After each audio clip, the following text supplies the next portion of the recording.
Shalom adik-adik, selamat pagi. Adik-adik kelas 2 apa kabar? Mister berharap kalian tetap dalam keadaan sehat, dalam keadaan baik, dan tetap dalam keadaan penuh sukacita. Nah, hari ini kita akan memulai pelajaran karakter Kristen kita ke topik yang selanjutnya. Mister berharap kalian masih ingat topik yang sebelumnya kita bahas tentang soal kejujuran dan apa-apa saja yang harus kita lakukan sehingga sifat-sifat kejujuran itu ada dalam diri kita, ya. Oke. Itu bukunya dibaca terus ulang-ulang sehingga adik-adik benar-benar mengingatnya, dan bukan saja hanya tahu. Mister berharap adik-adik itu bisa melakukannya, praktekannya baik di rumah, di sekolah, di tempat bermain, dimanapun adik-adik berada. Nah, sebelum kita masuk ke topik selanjutnya, kita akan memulai dengan doa. Mari kita berdoa. Tuhan Yesus, terima kasih, kami bersyukur untuk pagi ini dan kami akan memulai pelajaran karakter Kristen dengan topik yang selanjutnya. Kiranya Tuhan memberkati kami sehingga jam belajar ini benar-benar bisa menjadi kekuatan, bisa menjadi bekal kami, terlebih anak-anakmu, untuk bisa menjadi orang yang berkarakter Kristus hingga kelak mereka menjadi pemimpin-pemimpin yang senantiasa berkarakter Kristus dan takut akan Tuhan. Terima kasih Bapak, berkati dalam nama Yesus kami berdoa. Amin. Adik-adik, hari ini kita akan membahas soal pengampunan. Nah, pengampunan ini artinya begini. Berarti itu adalah saya mau mengampuni dan melupakan kesalahan orang yang mungkin sudah pernah menyakiti saya. Itu pengampunan. Pengampunan yaitu saya mengampuni atau memaafkan orang yang pernah menyakiti atau melukai saya, dan saya tidak mendendam atau menyimpan dendam kepada orang itu. Topik kita hari ini adalah soal pengampunan.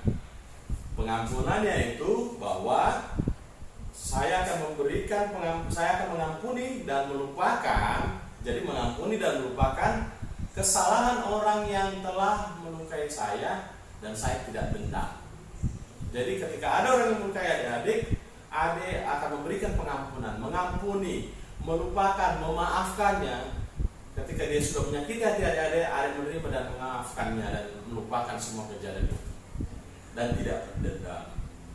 Ya. Nah, bagaimana supaya kita bisa memiliki hati yang senantiasa memiliki pengampunan? Ada beberapa hal yang perlu kita lakukan sehingga adik-adik benar-benar menjadi orang yang hatinya penuh kasih, mengampuni orang lain. Yang pertama yaitu mau cepat mengampuni. Kalau adik-adik mungkin diejek, kalau adik-adik mungkin dimarahin, adik-adik mungkin bisa cepat marah atau bisa nangis karena marah, atau kalau sekarang istilahnya dibully. Adik-adik nangis. Nah, orang yang suka mengampuni harus cepat mengampuni. Adik-adik gak boleh lama sekali sampai mendendam, gak ingat, pokoknya gak mau berteman dengan kamu, gak mau lagi bermain dengan kamu. Itu kurang bagus. Nah, orang yang memiliki hati mengampuni itu harus cepat mengampuni. Mau cepat mengampuni.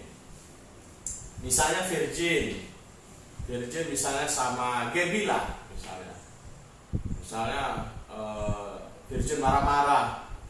Kamu itu lah, katanya ribut sekali Virgin, Gaby, kata Virgin.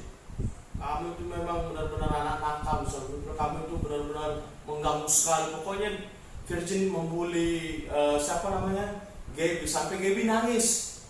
Nah, Gaby kan sakit hati kan, karena dituduh yang enggak, diajain oleh sama Virgin.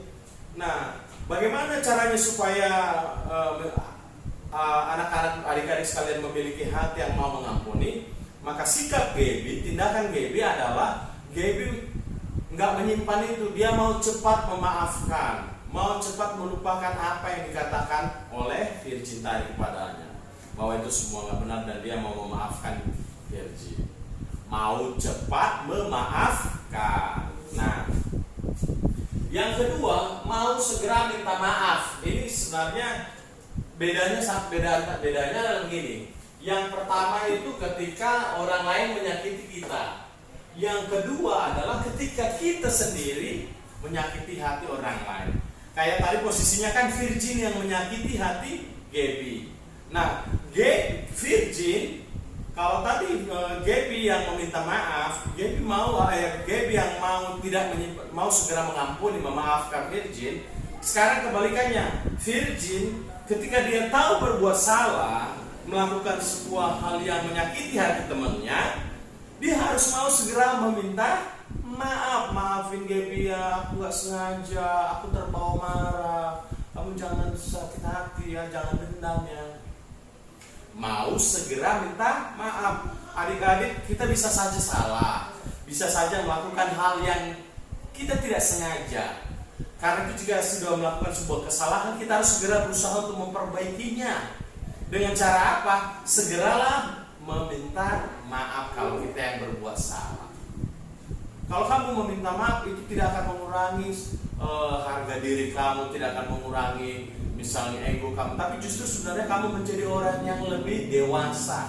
Adik-adik bisa menjadi orang yang dilihat temannya, dan teman-teman kamu semakin bertambah mengasihi kamu. Jadi minta maaflah kepada teman-teman kalau memang berbuat salah, ya. Jadi mau mengampuni, mau cepat mengampuni, mau segera minta maaf. Yang ketiga, tidak membalas dendam.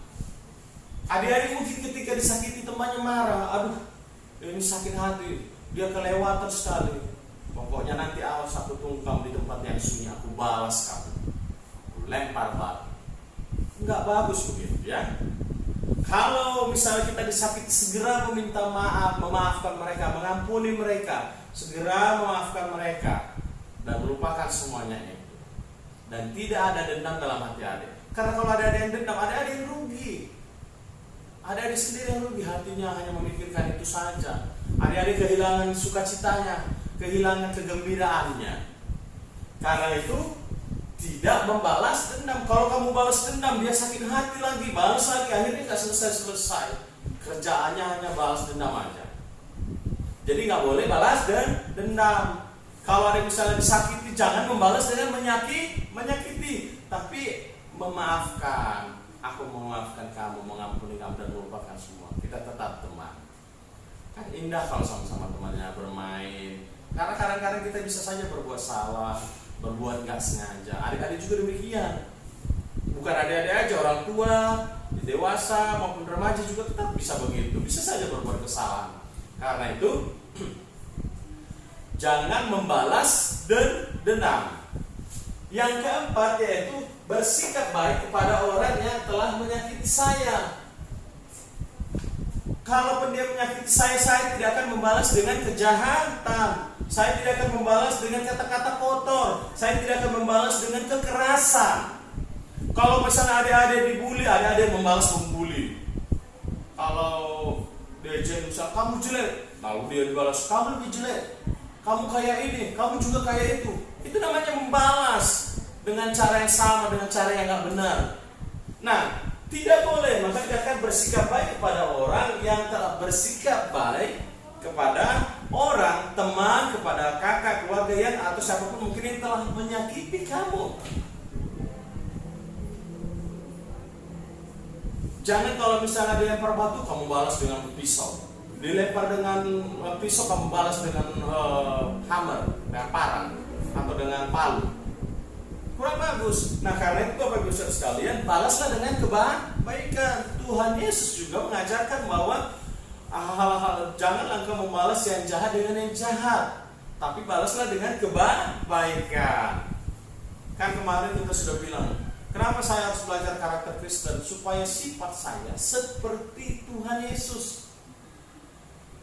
Kalau mau seperti Tuhan Yesus, tidak membalas orang yang telah menyakiti kita dengan kejahatan, tapi dengan berbuat baik.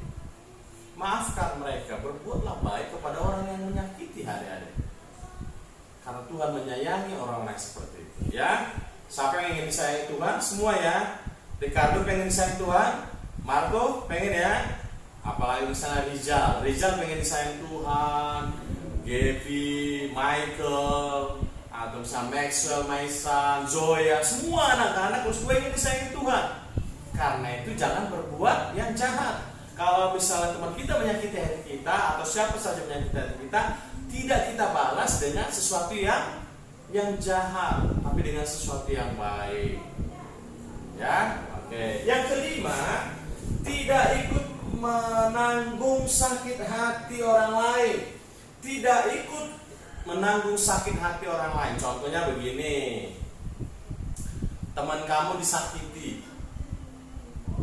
disakiti oleh orang lain dan dibully orang lain, teman menangis, lalu kamu sebagai temannya merasa setia kawan, akhirnya kamu bilang ini harus dibalas orang ini, sakit hati. Padahal bukan kamu yang disakiti, teman kamu, hanya gara-gara dia teman kamu ikut merasakan. Nah, itu nggak benar. Justru seharusnya kamu memberi penghiburan sama temannya untuk berbuat baik dan tidak melakukan yang membalas dendam atau berbuat yang keras dan jahat kepadanya. Nah, karena itu kamu tidak boleh menanggung. Menanggung itu istilahnya merasa sama dengan penderitaan temanmu, menanggung penderitaan teman kamu yang disakiti hati. Tidak boleh begitu, itu kurang bagus. Karena itu anak-anak, justru adik-adik harusnya bisa menjadi pemberi kekuatan, memberi semangat kepada teman-temannya. Nggak apa-apa ya kamu yang sabar, itu masih lebih bagus. Kamu yang kuat, dia mungkin lagi salah mengatakan sesuatu, dia mungkin lagi marah atau mungkin ada masalah. Ya, jadi adik-adik, yang ini semua dibaca di rumah. Mister nggak kasih tugas. Mister berharap bahwa adik-adik bukan hanya sekedar belajar, membaca dan melewatkan ini dan mendapatkan nilai saja. Hal yang lebih penting adalah adik-adik melakukannya di rumah. Mister akan sangat senang ketika misalnya begini, di rumah adik-adik ada pengaruhnya, lihat orang tua, misalnya, Gaby luar biasa ya, dia mau dengar-dengaran, dia sayang orang tua, sayang adiknya, dia hatinya sekarang lebih lembut, misalnya begitu. Orang tua senang sekali. Kenapa? Karena belajar karakter Kristen misalnya. Atau misalnya Zoya jadi sering berdoa, Zoya jadi sering berkata yang jujur, Zoya jadi sering membantu orang tua, dia menyayangi bapak mamanya. Itu bagus sekali. Atau misalnya kayak Virgin, sering menjaga adiknya atau membantu orang tua membersihkan rumah. Atau misalnya kayak Michael, sering membantu ibu. Ricardo, Marco, kok berubah jadi lebih baik lagi. Mister berharap adalah hal-hal seperti itu yang adik miliki, ya, membaca dan dilakukan dan diingat terus-terus sehingga kita kemana, ketika adik keluar, ini nggak boleh seperti ini nggak bagus, ini bukan mencerminkan karakter Kristus, ya. Oke adik-adik, sampai di sini dulu topik hari ini. Kita akan ketemu lagi minggu depan dan Mister berharap kalian tetap dalam keadaan sehat, dalam keadaan dijaga lindungi oleh Tuhan, dan tetap makan yang sehat. Kalau keluar kemana-mana pakai masker dan tetap menjaga jarak dengan orang lain. Mister berharap kalian tetap semangat. Sampai jumpa di minggu depan. Salam